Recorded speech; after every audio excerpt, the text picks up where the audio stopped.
Have you ever wondered why Fraureuth, a small town in Germany, became home to significant textile production? Today we're diving deep into the history of its textile mills.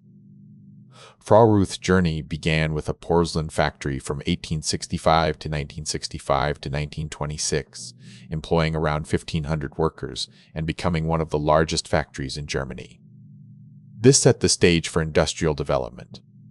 After the porcelain factory's bankruptcy in 1926, the site transitioned into a presswood production facility.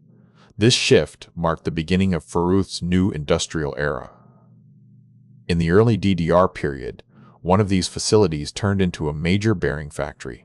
This industry not only shaped but also sustained Fraureuth's economic and cultural life for decades. Ownership of the porcelain factory in 1931, marking a significant transition. This development illustrates Fraureuth's resilience and adaptability to industrial changes. Today, the modern textile mills in Fraureuth continue this legacy of innovation and adaptation. Their presence underscores the town's transformation from porcelain to textiles over town. From its early days as a porcelain manufacturer to becoming one of the leading textile mill sites, Fraureuth's history is a testament to industrial evolution and community perseverance. So there you have it, the fascinating story behind Fraureuth's transformation into a textile powerhouse. What did you find most surprising about this industrial journey?